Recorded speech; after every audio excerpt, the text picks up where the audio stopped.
a podcast shedding light on how healing is an inside job.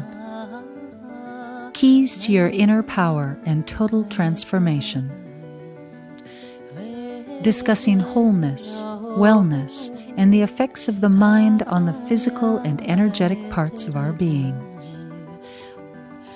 Sacred knowledge that inspires us to look within, to find our own unique path. Release and rewire to become what you truly are, strong, whole, and empowered.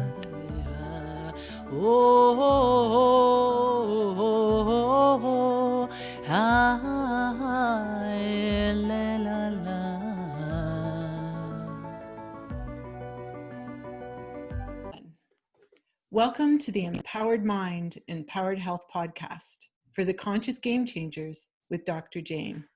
Please like, share, and subscribe. Just be the wave. Today we have David Ditchfield from England. David has an incredible story to share with us. He had a near-death experience after being dragged under a speeding train. And while surgeons were attempting to save his life, he left his body. He came back with some incredible talents. He paints incredible art that you can see behind him, and he composes music now, and he didn't even know how to read a note before. The reason I love these stories is that it reminds us all that we have the ability, if we practice, to tune in and achieve our greatest good. And I think that David's story inspires us all to be the best we can be. So thank you for coming today, David, to share your story. My pleasure. Great to meet you, Dr. Jayne. So good to meet you.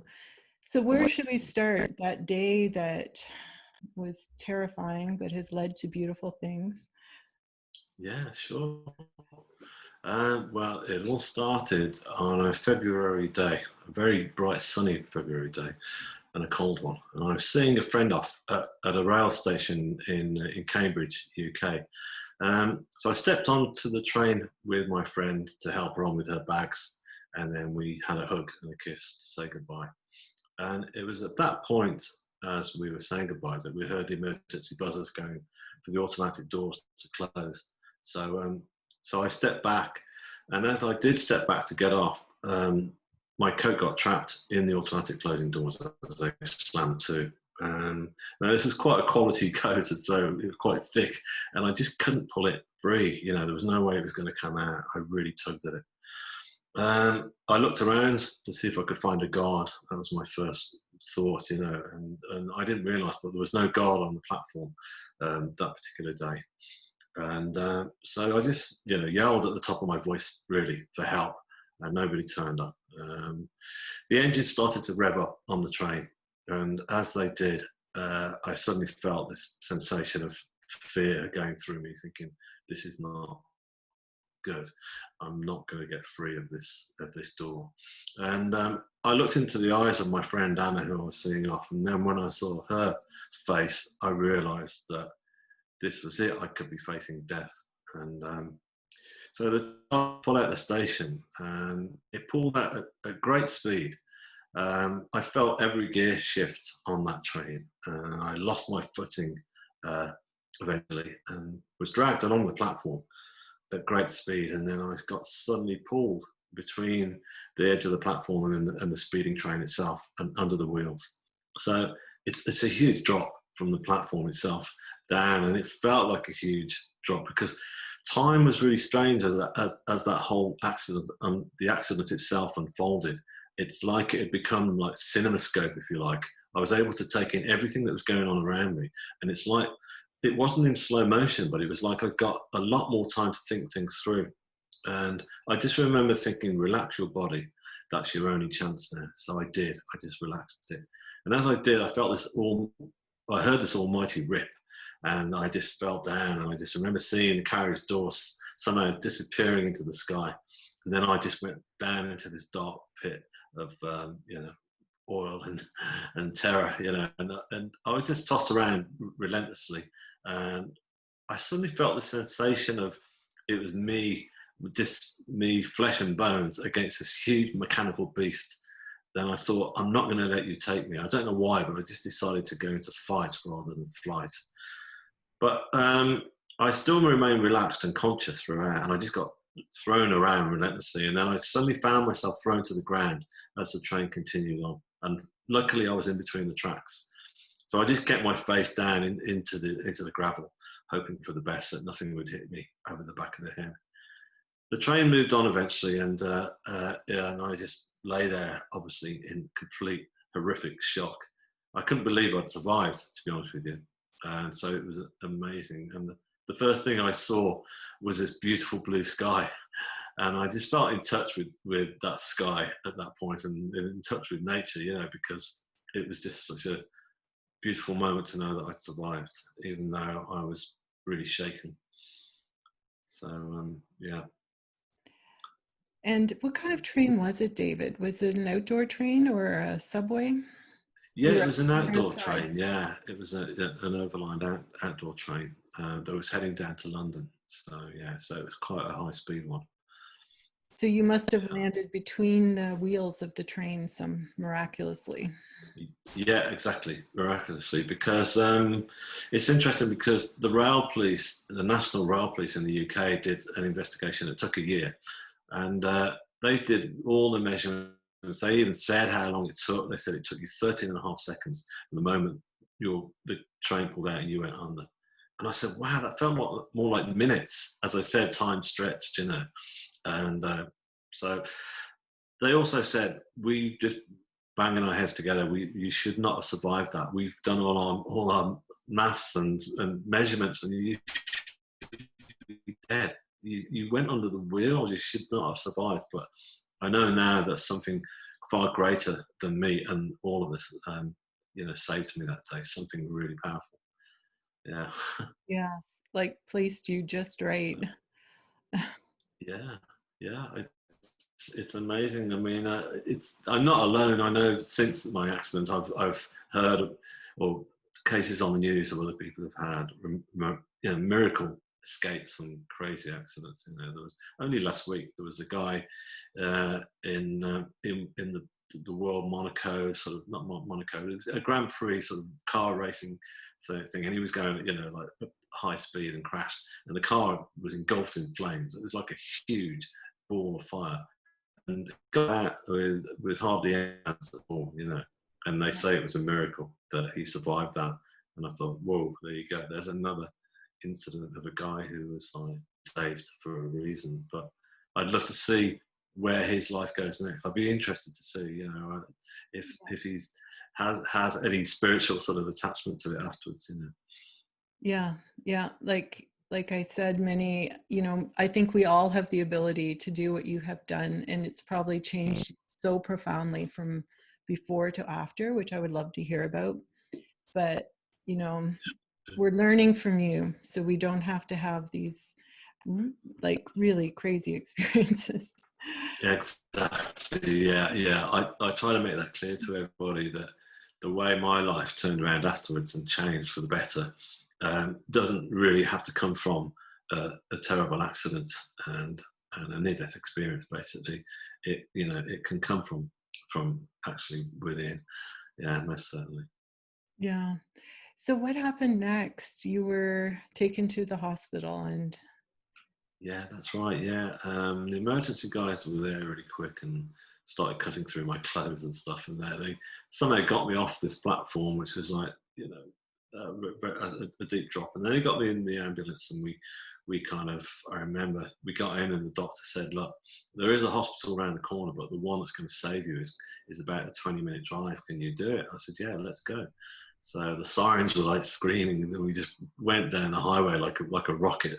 And when we arrived in the hospital, there was a whole team of medics waiting for me, and they were working on me straight away. So I was still pretty nervous, to be honest with you, because my left arm had been severed. I'd seen that afterwards, straight away after. And so I was losing copious amounts of blood. And I could hear there was a lot of fear and sort of, panic in these doctors' voices. And I couldn't tell what they were talking about, because obviously it was all science that was going over my head. Then my family arrived. They were there really quick. Again, time was all really kind of surreal. It was like, wow, my family are here, you know. That was amazing. But I didn't question it. And they came in to see me. And my mother was in tears, and you know, she was just like holding my hand. And I was apologising, and I said, Mum, I'm so sorry. So is me bringing dramas to this family, which is what I always was. You know, I was always this kind of like, my life was always messing up so much, you know. And she said, it's not your fault, which of course it wasn't. But this gives you a picture of the kind of person I was, where I was always at. Anyhow, it was pretty much soon after that point when I'd seen my family, and I'd seen my friend Anna as well. She'd arrived. I was so pleased to see her. I had to connect with her. You know, we'd just been through this massive ordeal together, and I just wanted to check she was okay. And of course, she was really shaken. She was just like, her head was just going like this. I can't believe. She said, I thought you were dead, you know. And anyhow, it was at this point that I was in an enormous amount of pain, and that I found that I left my body basically, and I went from all that frantic sort of high tension atmosphere to somewhere very calm, somewhere very warm and dark, but not a foreboding darkness. It was a very comforting dark. David, did it happen suddenly? Like you were one place 1 minute and then somewhere calm? Yeah, like yeah, it did do. Yeah, yeah. It felt like a very sort of beautiful transition. It wasn't like somebody switching off a light or on a light. It was just suddenly I was like, it's almost like I just gone like that, you know, and I just breathed out, and suddenly I was somewhere else, and it was interesting because straight away I was very aware of the change, and I was very sort of like, I questioned it immediately. I figured that I'd died, to be honest with you.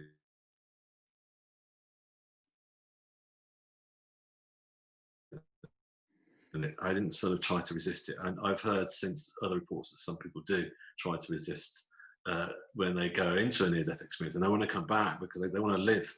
I mean, I wanted to live. I didn't want to die, but it was kind of such a beautiful relief to go from where I've been that I couldn't help but naturally just allow myself to go with where I was.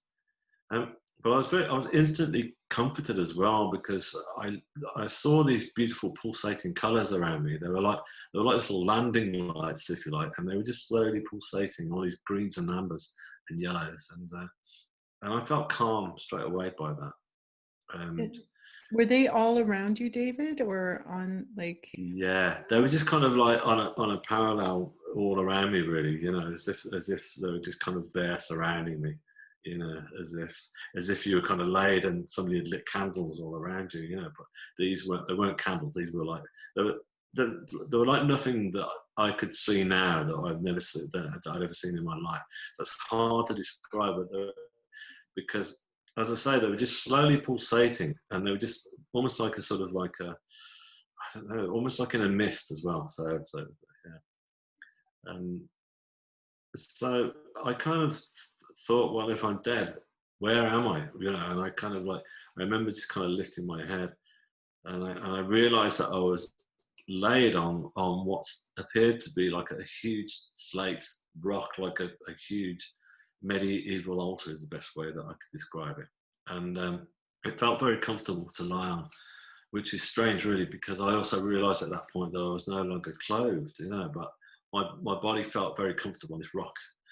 And I was just covered in this blue sheet as well. And this blue sheet was almost like a satin sort of sheet that was like keeping me very calm and relaxed, and I felt comforted by it, like a comfort blanket that a child would have, you know. And the scene, like we're going to talk about how you painted it afterwards, but the scene behind you has that blue sheet. Yeah, that's right. Yeah, that's it, laid across me. Yeah. And I laid my head back, and as I did do, I realised that there were 3 grids of white light that were kind of closing in towards me, and in coming from these grids of white light was this pure sort of energy as well that I couldn't take my gaze away from, because it was like, I felt like it was healing me and comforting me, and it was a beautiful light. It was so intense and bright that normally I wouldn't be able to look into it if it was as bright as sunlight or very bright light, you know, but it wasn't like my eyes could handle it. And in fact, my eyes didn't want to stop looking. And I just kind of felt bathed in this light. And I lay there and enjoyed it. And then I suddenly felt the presence of somebody else, like there was somebody else that had arrived at the scene, if you like. And so I lifted my head, and there was a person just at my feet, to the right of my feet, and I would describe this person as being neither male nor female in appearance, with this beautiful white blonde hair and this skin that was glowing. There was like a light coming from within it, and wearing just a very contemporary black t-shirt. And I remember thinking, I know your face. I just felt like I know you, don't I? And I kept saying, where do I know you from? And this being of light just kept grinning back at me, and reassuringly as well. And I felt guarded and comforted by this being. I thought, you're here to guard me, aren't you? You're the keeper of my soul, you know. And it was interesting. Because a lot of telepathy was coming through as well. There was no spoken words, you know. So all this information was coming through. So I knew straight away that this was my soulmate, you know. This is my higher self. I figured, you know, and that's why I felt that I knew this being so well. So I laid my head back, feeling very, you know, guarded by all this, and embraced all this energy that was coming from the light above me. And eventually I suddenly felt the presence of more people, and I opened my eyes, and there were two female forms either side of me, which you can see in the painting here, and they just got their hands kind of gently going over my body, and as if they were healing my body, but it felt more like they were healing my soul, because I also realized that all the wounds had gone. When I looked at my arm was back in place. It wasn't even a scratch, you know, but they still continued to hover their hands over my body. And so yeah, you can see in that painting there that the girl to my left was just wearing, again, a very contemporary brown dress and long brown hair, and the girl to my left was more sort of Asian Indian or American Indian in appearance, wearing a more traditional sort of white coloured dress. And the energy that was coming from their hands was just so powerful. It felt like love that was coming from them, that was radiating from them. And it was just like this overwhelming sensation of unconditional love that was coming right through me. So I just embraced all this and took it all in. You know, I didn't want to move. I didn't want to sort of wanted to stop. In fact, I didn't really think about where it was going next, because time had stopped for me. I'd stopped thinking about time, you know, and I did start thinking about my family at this point, and I suddenly figured, well, they were pretty distraught back at the hospital, and now they're going to be, you know, very upset because clearly I've died. So I thought I would see them if I looked over the edge of the rock itself. And so I looked down to see if I could, but I couldn't see anything at all other than this most incredible sight, which was like what I would describe as a huge waterfall of stars. It was like this beautiful sort of, it was like the size of Niagara, but instead of water cascading over it, there were millions of stars that were sparkling and just falling over in a very powerful manner, with shooting stars just dropping through the middle. And I looked down, and the further that my gaze could take, I found myself looking from one galaxy into another, and into beautiful nebulas and colours. So I realised I was in the universe itself and not in a small darkened room, as I figured. Beautiful. And so you were feeling this incredible love healing, and did you feel the rock underneath you? Because it's almost like you were floating in the universe. Yeah, I did. Again, you see, it's very odd, because it's like it's another sphere that it's as real as I am sat here now. So you feel the sensation of it being real, but it's a different sort of real because it's a different realm. And so the laws of science are different. So yes, I felt like my body, the gravity of my body was actually pressed against this rock because I felt the slate underneath me. But at the same time, I felt that I was floating as well, that the rock itself was floating, and then we were in the universe. And it was a very powerful feeling to know that I was amongst the stars, and that I was out there in this incredible universe that I'd never really thought anything about before, you know. But now I think about it a lot. You know, the universe plays an awful lot in my life now. You know, I'm very fascinated by it. I'm fascinated by you know, the science of the universe and what discoveries they're making about it. Yeah, and our part in it. And our part in it, absolutely. And I'm realizing more and more, because the intuition keeps continuing to come through to me, that we are such a part of the universe, all of us, you know. And you know, it's not that we're here on Earth, on this planet, and it's out there. It's like it's the sky, you know. It's not, you know, we're part of it, and we're very guided by it. We're very guided by the universe as well. That was something that I realized when I was there. Yeah, if we learn to tune into that. Yeah, that's it. Absolutely right. We need to tune in. That's it, because it's we don't need to. I shouldn't say we need to, but it's a good thing to do, to allow yourself to tune into that energy, because that's what the universe wants from us. You know, the universe wants us all to recreate and you know, and our energies just to keep growing and moving, because that's what's happening with the universe. I mean, it's like, I heard a UK scientist talking on a program recently, and he said that the universe is constantly moving forward. And I was like, yes, that's it. That's exactly what I felt when I was there, was this forward motion. I felt like that it was just constantly moving forward, and I'm very aware of that, and that it wants us to keep moving forward with it, you know. Because we spend an awful lot of time being preoccupied about the past and the future and concerned about both of those. And that really didn't exist for me when I was in that realm. Right. So you were totally in the moment and just experiencing that so fully, you could bring that back to your everyday life and use it. Yeah, absolutely. That's exactly how I felt. I was totally in the moment, and it just felt like the right place to be for the first time in the whole of my existence. You know, I'd spent so much time thinking about all the past, all the mistakes I'd made, and all the things I'd done wrong, and all those kind of things, you know, and worrying about the future. At the time of my accident, I was completely broke, and I was down to my last penny, and I got debt collectors after me and everything.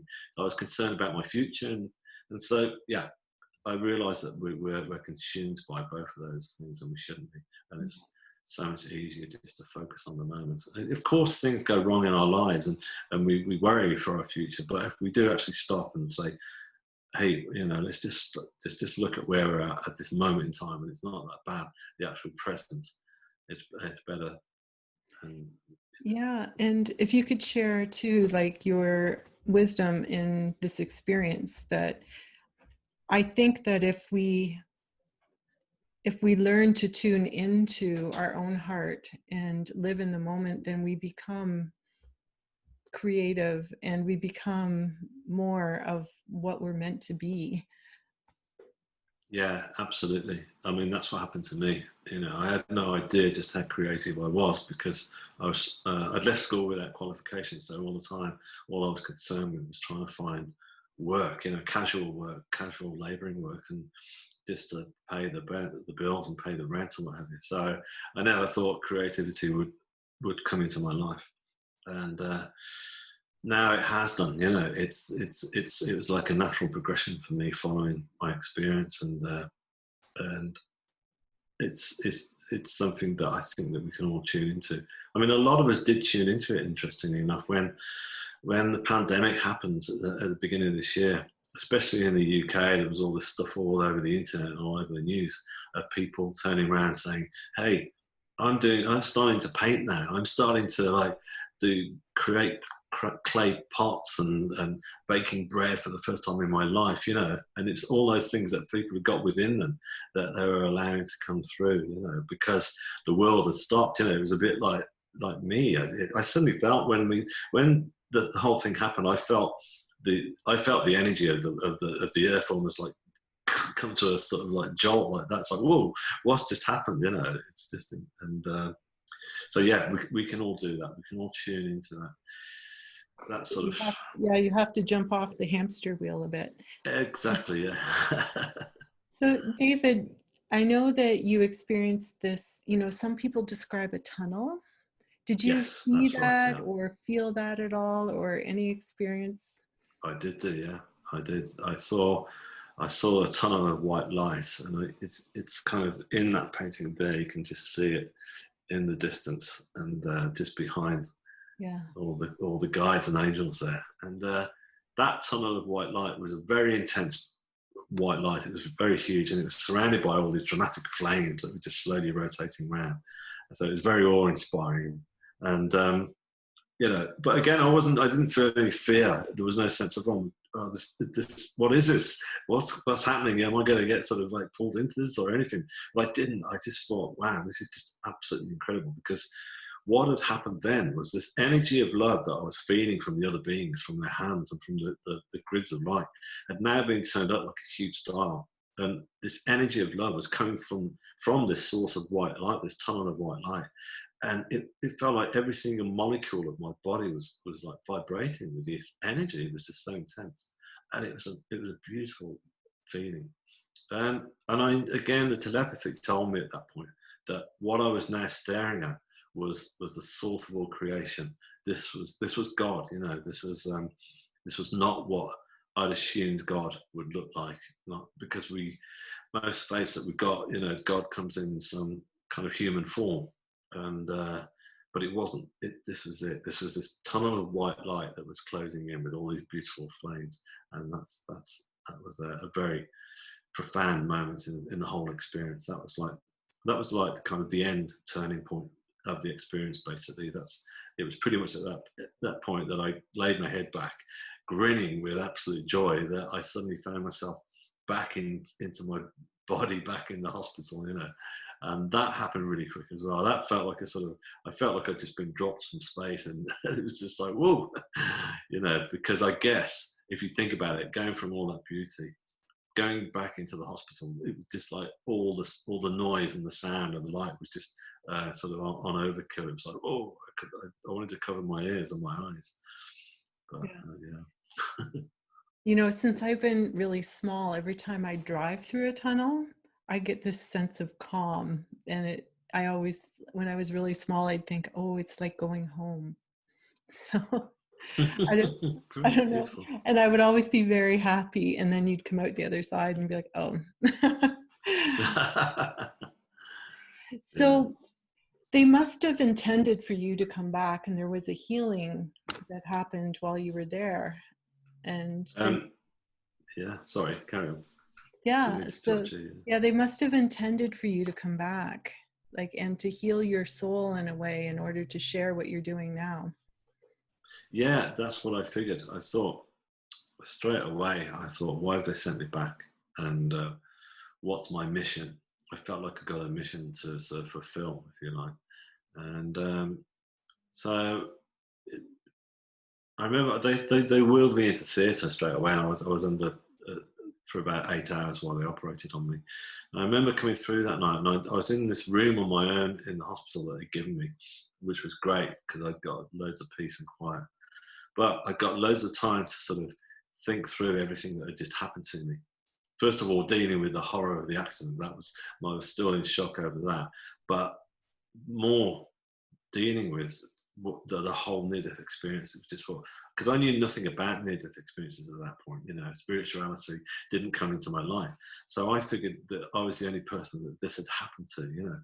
And I thought, how am I going to tell the world about this? And how am I going to remember it all, you know, because it's just got to be remembered. And so I just thought, right, I'm going to paint it. I'm going to do a huge painting. I'm going to do a big canvas. And I'd never done canvas before, but I wanted it to be big because I wanted it to be like the Renaissance paintings that you see, like Michelangelo, all those depictions of Christ and stuff. And so yeah, and so I did. So as soon as I was well enough and got out of hospital, my aunt came over from Canada and she just went out and bought it for me because she heard me talking about it. So I had no excuse but to start on it. So I did. Some friends of my sisters ran this yoga health center, like a Pilates center, and my friend now, she's a really good friend, her and Richard, they said, look, we've got a studio space that's spare at the moment, and for the week, you can come and start your painting there. So I said, okay, let's do it. So I did. So I went in. I got no, because I was worried about starting it. I didn't want to get this wrong, you know. But as soon as I started painting, it was the paint was going on that canvas, and the images were coming through just as I'd wanted, just as I'd seen them. So I knew as the week was going on that I was being helped. I was getting energy from this place of this being, because I still felt a connection to it. I still felt like there was an energy between myself and them that was still there. You know, they weren't just letting me go. And this continued on. And my friends turned around and said, look, you can stay. You know, you're clearly not going to get this finished by the end of the week. So they didn't charge me. I stayed there for 2 years, and I was just being, it was amazing, you know. And they loved having me there. You know, they said, look, people are coming into the center to get for yoga, and they want to come up and see what you're doing. And so I became known as the artist in the attic. So that was great, because I met quite a few people who were taken in by the story when I told them what the painting was about. So it made me feel comfortable about telling everyone. I thought, people do actually want to hear about this. They're not kind of thinking like, okay, you know, but people were very seriously, you know, open to hear about it. Yeah. Yes, we're excited to hear about it. So is the painting behind you the first one that you painted? Yeah, that one is, that's the very first one that I did, yeah. And so you would have painted that, and then without any painting experience before?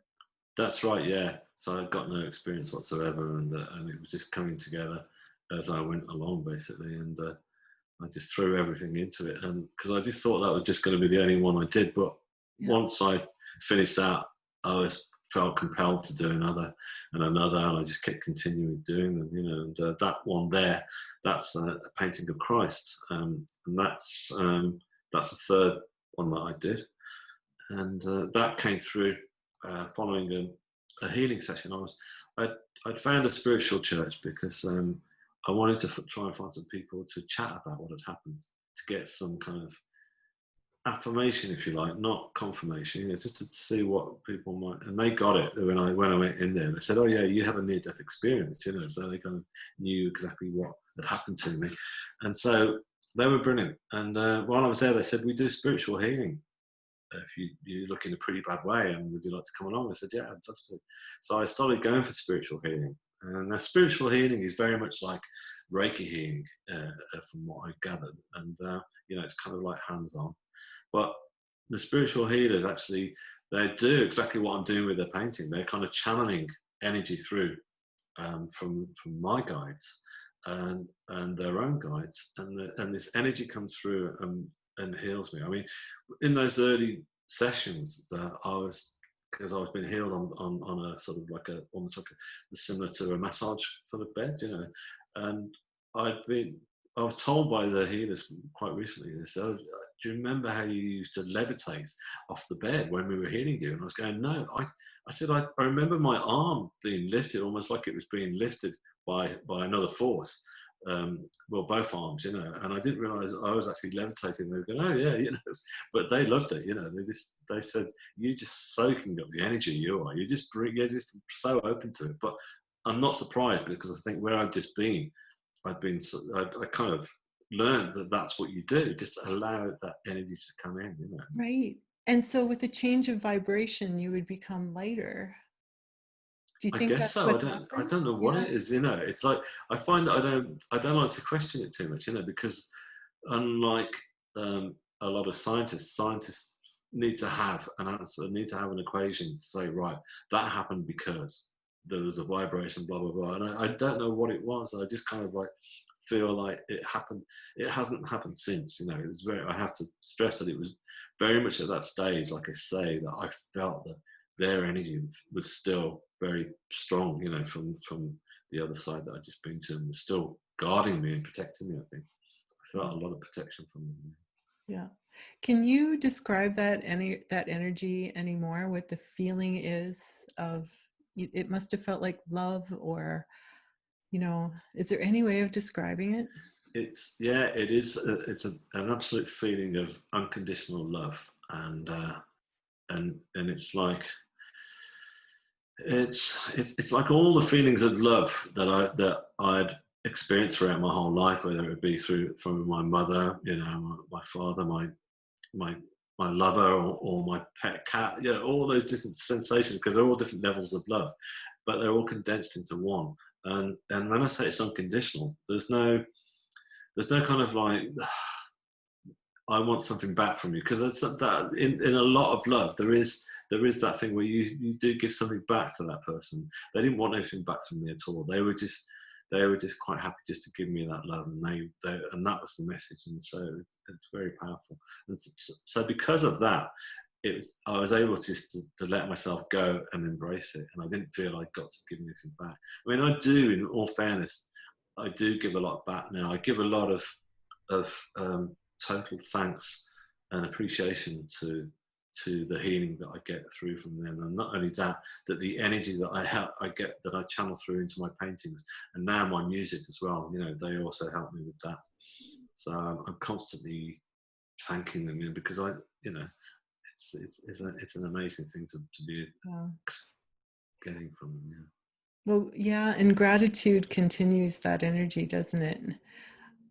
I've had short experiences, maybe a few hours, where I felt it, and it's always come at a time when I'm just willing to help whatever needs to be helped. And it feels like, you know, giving that up to the universe, and you can feel it, but it's hard to sustain.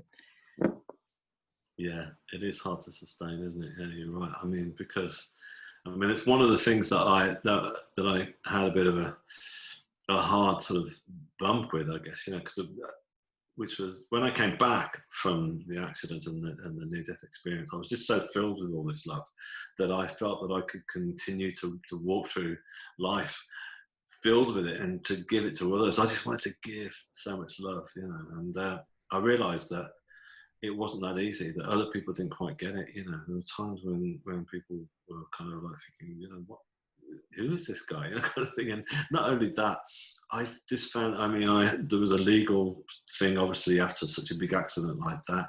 And so that arena was very tough for me, because I was, you know, my lawyers were turning around, you know, I was turning around saying, asking after the train driver and stuff like that. And he's going, look, you can't ask those questions, you know. It's like, you can't show any sense of like forgiveness, you know, because you've got a legal case on here and stuff, and which is like, and so it was very hard for me to sort of adjust to that, if you like, to adjust to that. This is 21st century living. This is how our society works. It works on that basis of, you know, you can't forgive, basically, and all those different things, which I struggled with at first. So Yeah, hopefully we're moving into something new. But yeah, that's the way people keep control, right? It's fear, and I've got something over you, and I can't let you know that it's going to be okay. Yeah, exactly. Keeps Yeah, things going in their favor, right? Yeah, totally. Yeah. Yeah. So when did you start composing music? Tell us about that as well. Yeah, that came roughly only some months after the actual NDE itself.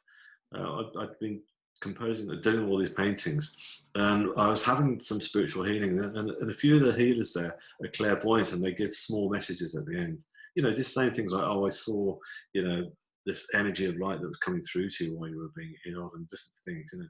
And then they started saying, you know, one of them said, oh, well, why am I seeing a violin laid across your chest when I'm healing you? And I said, I've no idea. I can't get that. I can't connect. And then there was thinking of Beethoven and Wagner and all. said, okay, you know. And then one of them turned around and said, they're telling me you're going to write some music about your experience. So I said, okay. So I went home and got this old cheap like synthesizer out the loft, and I trying to write what I thought would be a song. You know, I didn't think I was going to write anything bigger than that. But as it started to develop on this little synthesizer, all I had was a cassette recorder to record these ideas on. These chord progressions came through, these notes that sounded like really beautiful to me, and I just developed them, and I thought, this feels like it should be played by an orchestra. And there was a lot of synchronicity was going on, I found, as well at that point. And I'd met a cello player who used to come up and see my paintings, and we became friends, and we were having coffee one day. She said, you know, what's going on in your life? And I said about this piece of music, and I said, I reckon it could be for orchestra. And she said, oh, maybe our orchestra could perform it. And I thought, okay, that sounds good. I'm going to hold her to that. So I just developed it and kept working at it to get it to a stage where I thought, I want to have something that I can take to them. And my brother, he is actually classically trained. He went to university, and he said, I can help you. I can give you like a piece of software, because you know nothing about writing music for orchestra, and you can. What it means is that when you play the notes on the piano keyboard, it will then the computer will then turn it into notation, and so I said, okay, that's fine. And then I asked him questions. I said, look, I'm hearing this sound. It's like, it sounds like a distant horn from that you would hear from the cavalry or something like that. And he'd say, oh, that's a French horn. So, okay. So I write all these different instruments in and get to all the textures started to come through. And it was like a painting. Again, all these colors were coming, but they were sand. And then I turned around to this friend of mine and said, look, I've got something I'd like to show you. It's all finished. And she said, okay. And she got the other guys from the orchestra to come and meet me, and they said, we'll perform it. I was going, brilliant. So they said, yeah. So that happened. And I went to the first rehearsal, and that was very daunting, because I'd come from a working class background, and I still got no idea of anything I was doing whatsoever with this piece of music, other than that I'd just been given all these ideas that I channeled to put together. I didn't even know whether it was going to work or not. So I walked into the rehearsal room, and the conductor said, oh, the composer's here. And I kind of held my breath, and I said, the composer, and then he said, yeah, come and tell us about your piece, David. So I reluctantly went over and spoke to the orchestra about it, and they got it. They really enjoyed it, because I said it was about my near-death experience, and they loved the whole story. So I stood back, and then the conductor's baton came down, and those first three chords that I'd written on that little synthesizer were now being performed by a whole orchestra. And the sound straight away, as soon as those strings floated in, I thought, I've nailed it. I've done it. It's worked. And it just sounded amazing. It was I'd recommend that experience to anyone. It's just really wonderful just to hear that, And so, yeah. And so I had to go home and write 2 more movements for it before it was even performed. So I did. And I just kept going. I didn't stop to intellectualize it or worry about it. I just let the ideas come through. Oh, wow. And the concert sold out. It was amazing, because again, I was being helped with them. They were helping me to sort of bring the whole thing together in terms of the promotion. I first of all, I did an interview with the local press, and the local press guy said, "You're the guy who went under the train." I went, yeah. He said, "Oh, this is amazing. This is going on the front page, So from then on, the phone kept ringing. And then the BBC said, "We want to come and meet you and film you at the rehearsal." So I said, great. So so it sold out 2 weeks in advance because of all that promotion. Yeah. So, which was great, because it meant that the energy at that concert was just so electric. It was big, because they got more people in there than they should have done. So it was like crammed wall to wall. It was just beautiful. Yeah, it must have been incredible. It was. Yeah, because everyone would be there to experience some of what you'd experienced. And we all want to believe, that, because we come here with such amnesia, like we forget where we came from or where we're going to, and we have to live in such isolation that we all need to be reminded.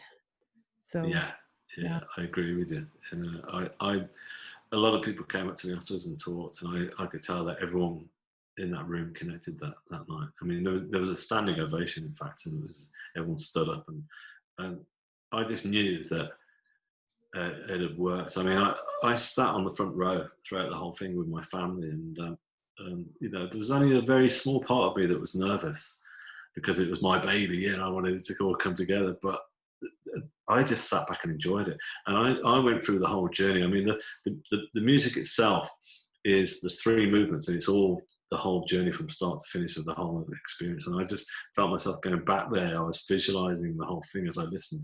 So the fact that if I was doing that and it was working for me, then I knew it was working for everybody else in the audience. And it certainly seemed to.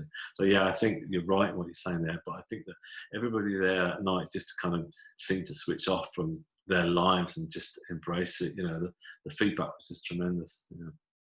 Yeah, must have been incredible.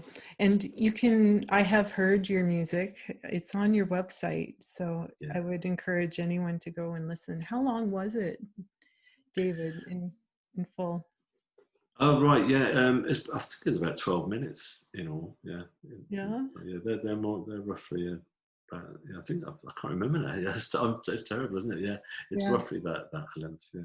Yeah. Well, it's so beautiful, so soothing, and so full of love. It's hard to describe what that would sound like or feel like. And when you hear it, you know.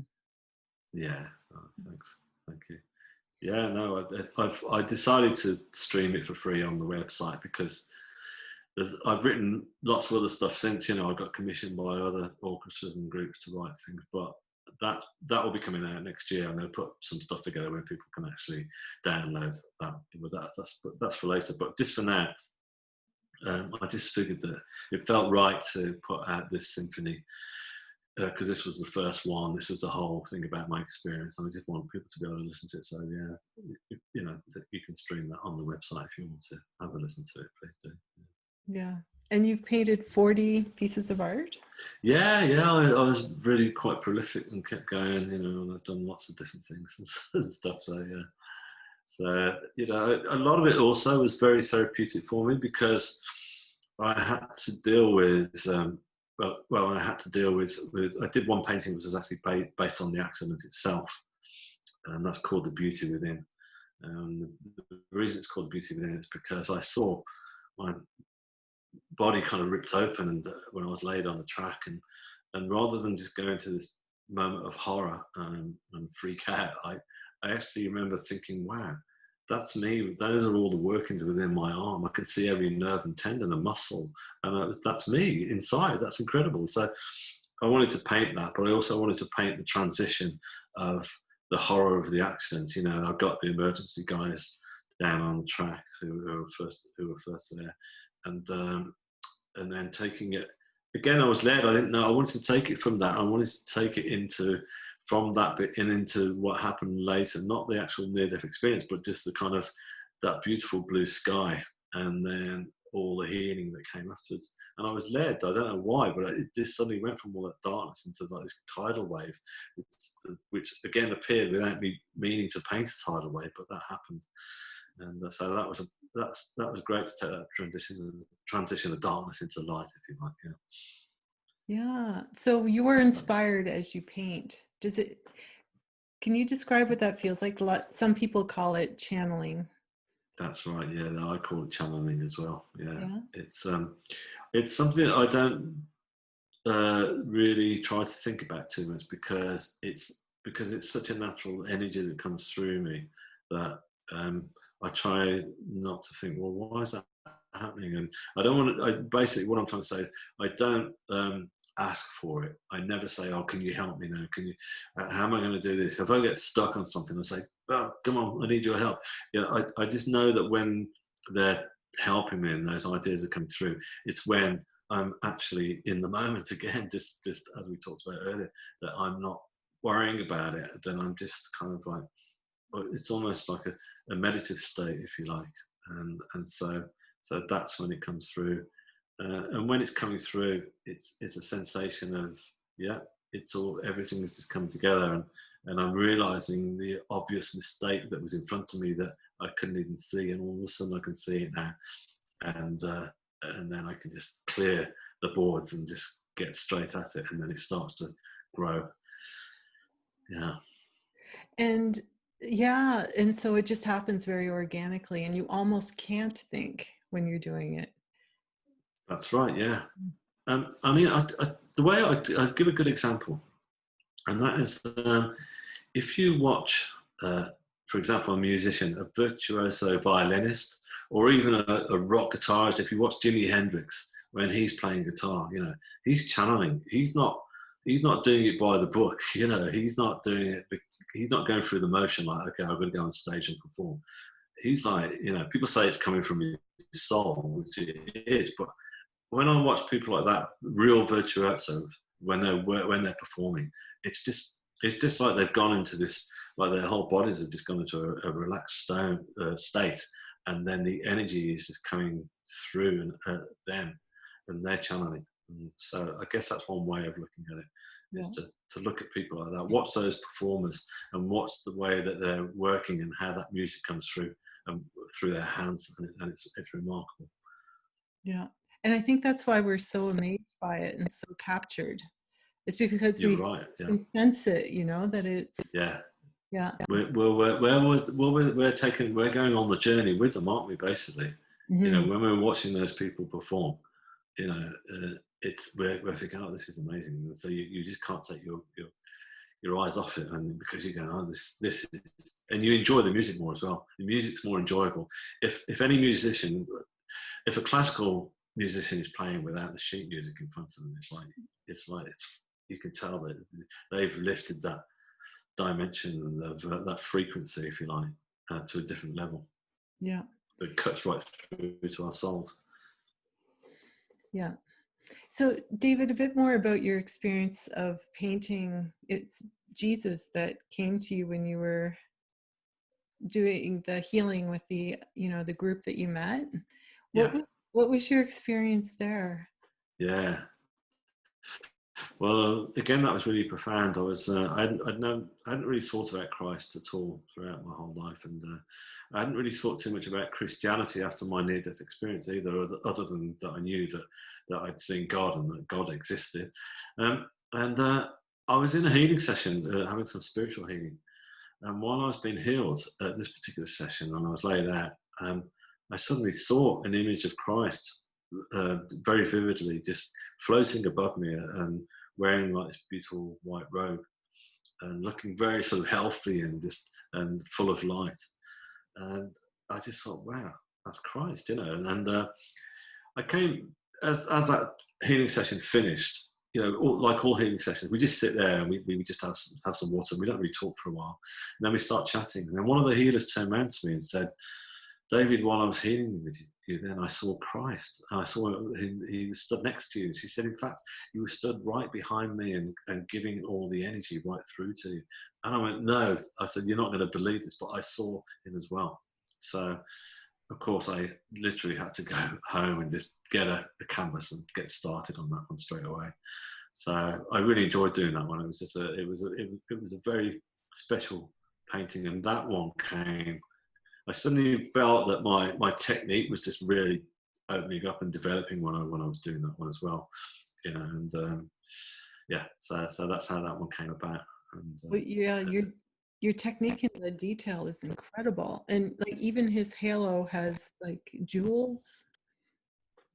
yeah, then that halo that happened for a reason, because those images were the images that I'd seen while I was being healed as well, the light images that were coming through. So I thought, I don't want to just give Christ a simple white line halo that you see in most of the old paintings. I thought I want to give him something more powerful, because his energy felt so powerful that particular evening.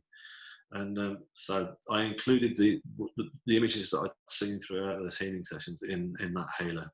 And and it was interesting again how I was being guided, because if you look at the painting, I painted the river first. I started on the river because I live next to a river. I wanted to incorporate him here, right next to where I live. And I painted that image, and then I painted the sky afterwards. And somebody came in from the yoga class and said, "Oh, it's great the way you've incorporated the image of the crack in the sky and you've reflected it in the water." And I went, "Have I?"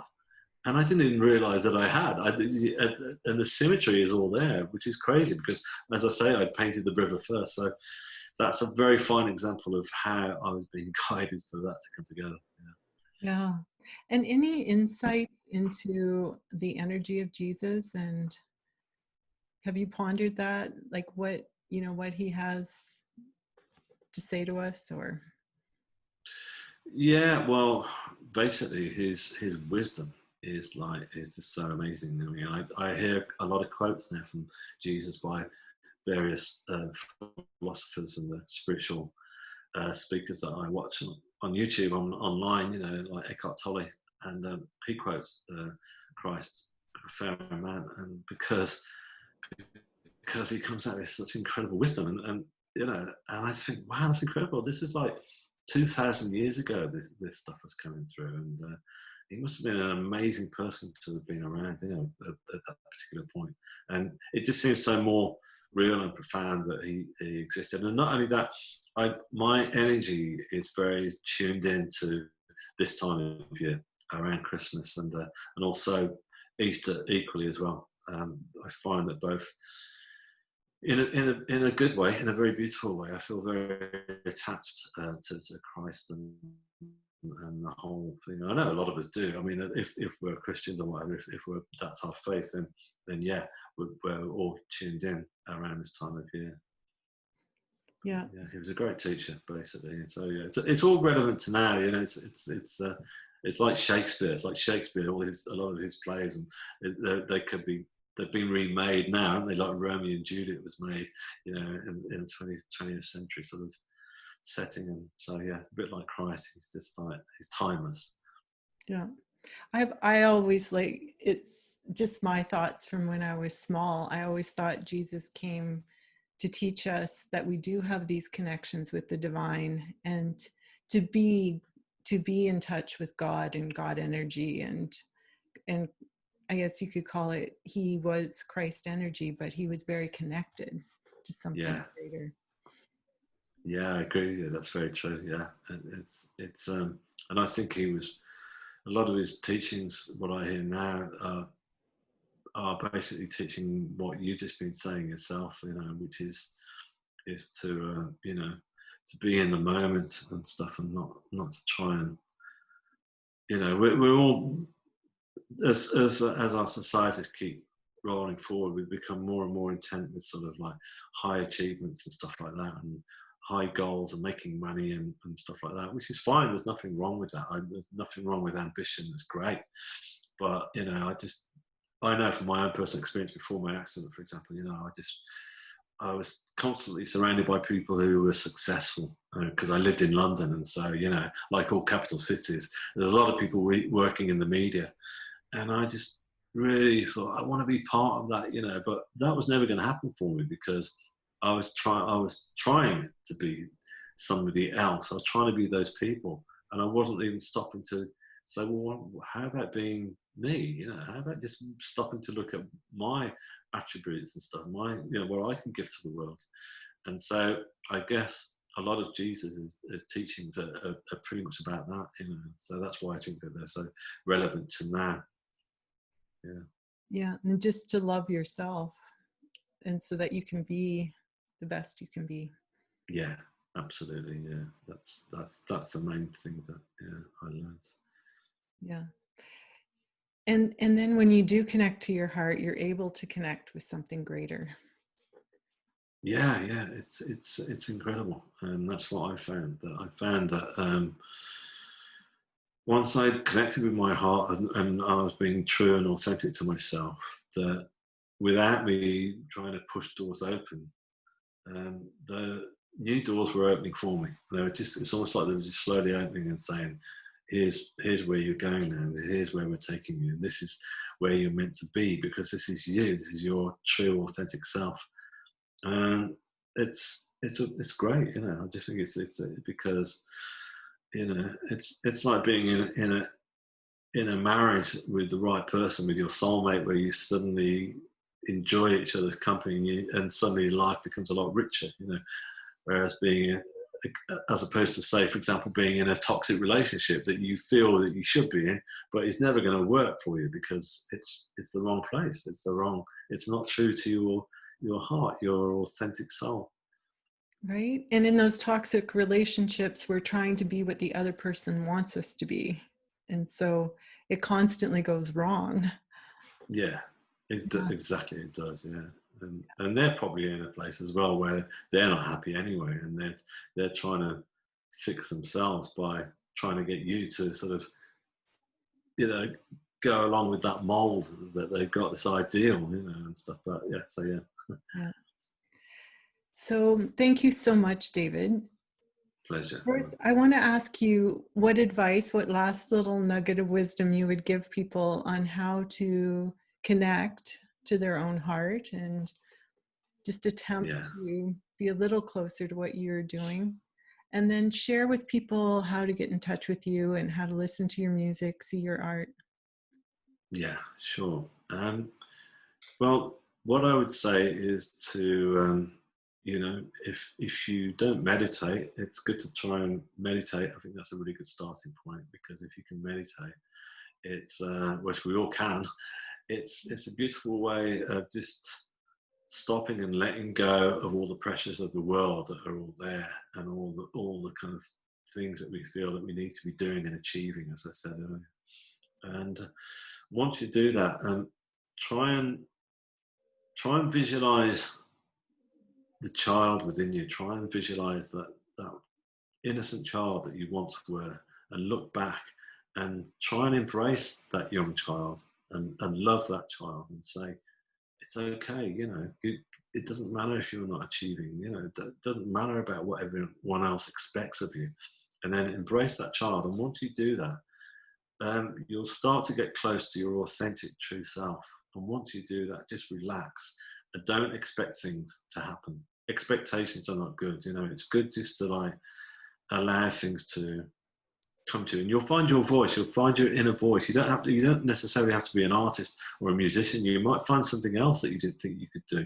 You might suddenly turn around and think, well, hang on a sec, you know, I was once working in a bank, you know, I was once working in the city making on the stock market, and now I want to be I want to help people. Now I want to be a nurse or a doctor, or you know, you could find something that's completely out of your sphere because you'd never thought about it, and let it come to you, and you'll find it. It'll come to you.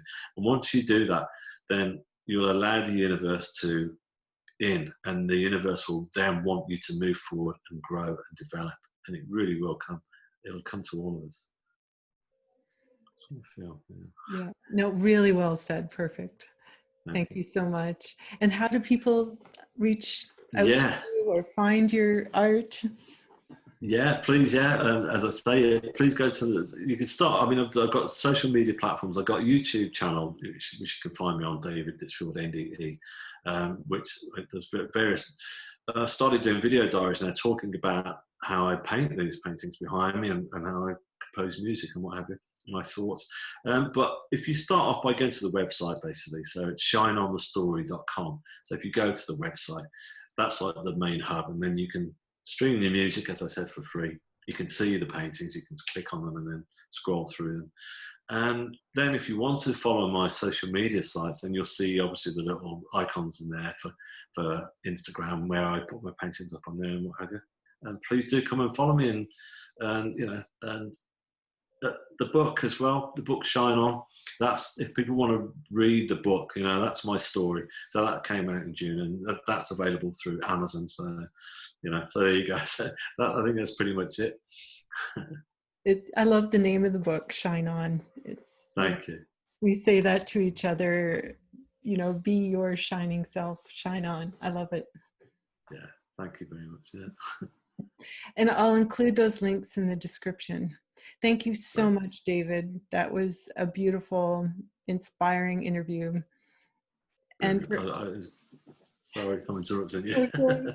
And for everyone out there, don't forget, Don't give away your power to anyone else. Just go be you and be the wave.